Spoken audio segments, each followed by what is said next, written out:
अस्सलाम वालेकुम जी। आज मैं बच्चों के लंच बॉक्स के लिए बहुत ही टेस्टी बर्गर की रेसिपी आपके साथ शेयर करने जा रही हूँ। बहुत ही कम इंग्रेडिएंट्स के साथ बनते हैं, बहुत जल्दी बन जाते हैं और बहुत ही टेस्टी बनते हैं। आप झटपट इसको तैयार कर सकते हैं। तो बस आपने क्या करना है, सबसे पहले एक कढ़ाई में, एक पैन में या एक पतीली में ले लेना है तेल। और मैंने यहाँ पे ले लिया 1 टेबल स्पून ऑलिव ऑयल। और ऑलिव ऑयल के अलावा अगर आपके पास बटर है या घर में कुकिंग ऑयल है तो उसका भी यूज़ कर सकते हैं।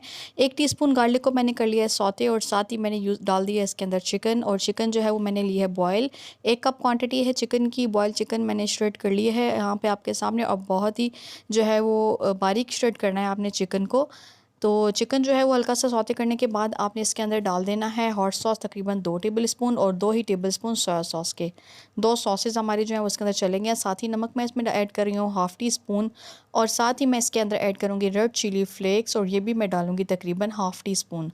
और हाफ़ ही टी स्पून मैं इसके अंदर डालूँगी ब्लैक पेपर पाउडर। तो जनाब ये भी हमारा चला गया। बस यही मसाले थे जो हम लोग ने इसके अंदर ऐड करने थे। अब इस स्टेप में आएगी इसके अंदर शिमला मिर्च, और मैंने लिया यहाँ पे एक छोटे साइज़ की शिमला भी बारीक काट ली है। अच्छे तरीके से हम लोगों ने इसको कर लेना है मिक्स। इसको मिक्स करने के बाद ही हम लोगों ने ऐड कर दिया बंद गोभी, क्योंकि हम लोगों ने इस वेजिटेबल्स को जो है वो ओवर कुक नहीं करना है। क्रंच जो है वो हमारा रहना चाहिए इसके अंदर। और 2-4 मिनट तक हम लोगों ने इसको अच्छे तरीके से कर लेना है कुक। वेजिटेबल को जो है वो नरम नहीं होने देना है। तो 4 मिनट जो हमारे गुजर चुके हैं, और यहाँ पे आप देख सकते हैं बहुत ही अच्छी तरीके से मिक्सिंग हो चुकी है। मसाले भी बहुत अच्छे पक चुके हैं।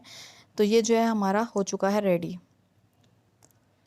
अब हम लोग इसका बना लेते हैं सॉस जो हम लोगों ने बर्गर के अंदर लगाना है। तो यहाँ पे मैंने ले लिया है बारबेक्यू मेयो। अगर आपके पास ये नहीं है तो आप इसको स्किप कर सकते हैं, कोई मसला नहीं है।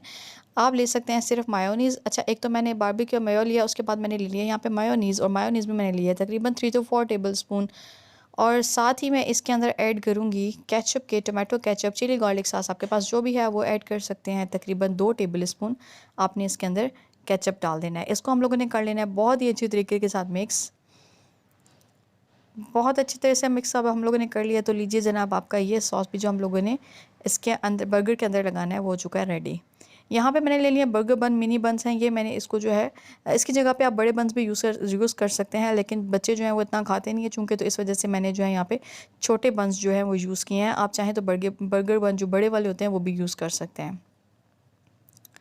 ओके जी, मैंने इसको सेंटर से कर लिया है कट। और यहाँ पे मैं इसके अंदर लगा रही हूँ अपना सॉस जो मैंने बनाया है आपके सामने। उसके बाद जो है इसको हम लोगों ने इस तरह से इसके ऊपर फैला लेना है। इस रेसिपी को आपने ज़रूर ट्राई करना है, और पसंद आए तो दोस्तों के साथ लाजमी शेयर करना है। और जी हाँ जी, चैनल को अगर अभी तक आपने सब्सक्राइब नहीं किया है तो जल्दी से कर लीजिए चैनल को सब्सक्राइब, ताकि नई आने वाली वीडियोज़ और टिप्स आप तक पहुँच सकें। तो जी जनाब, मैंने इसके अंदर लगा लिया चीज़। तो चीज़ की जो है हम लोगों ने एक लेयर इसके ऊपर दे देनी है। और साथ ही जो है इसके ऊपर नेक्स्ट स्टेप में आ जाएगी हमारी फिलिंग जो हम लोगों ने बनाई है। यहाँ पे इस तरह से आप लोगों ने इसके ऊपर डाल देनी है फिलिंग। यहाँ पे आप देख सकते हैं मैंने चारों बर्गर बन्स पे जो है वो लगा लिया फिलिंग। और फिर से एक दफ़ा मैं लगा रही हूँ उसके ऊपर चीज़। और चीज़ लगाने के बाद जो है हम लोग इसको, चाहें तो आप जो है उसको थोड़ी देर बेक भी कर सकते हैं, और चाहे तो माइक्रोवेव ओवन जो है वो सभी के घरों पे होता है, आप उसमें भी इसको 2 मिनट तक के लिए जो है वो कर सकते हैं। जब बस हमारा मकसद है चीज़ को मेल्ट करना है इसके अंदर, कोई चीज़ पकाने वाली तो है नहीं इसमें, तो आपने इसको माइक्रोवेव कर लेना है तकरीबन 2 मिनट तक के लिए। तो अगर माइक्रोवेव भी नहीं है तो पतीला गर्म करें और उसके अंदर जो है वो अपनी डिश या प्लेट या जो भी आप उसको उसके अंदर रख दें। और जब हमारा हमारा जो चीज़ है वो मेल्ट हो जाए तो आप इसको निकाल लें। तो इसको जो है वो तकरीबन 2 मिनट तक के लिए आप लोगों ने कर लेना है माइक्रोवेव। और जब आपका चीज़ मेल्ट हो जाएगा तो हमारे जो है वो बन जो है बर्गर बन जो है वो बर्गर हमारे हो जाएंगे रेडी। तो जनाब ये हो चुका है मेल्ट। मैंने इसको माइक्रोवेव किया 2 मिनट तक के लिए, और देखिए माशाल्लाह चीज़ बहुत अच्छा सा मेल्ट हो चुका है। बहुत इजी रेसिपी है, बहुत जल्दी बन गई है। इस रेसिपी को हमने ज़रूर ट्राई करना है। पसंद आए तो दोस्तों से लाजमी शेयर कीजिएगा। अपना बहुत सारा ख्याल रखिएगा। अल्लाह हाफिज़।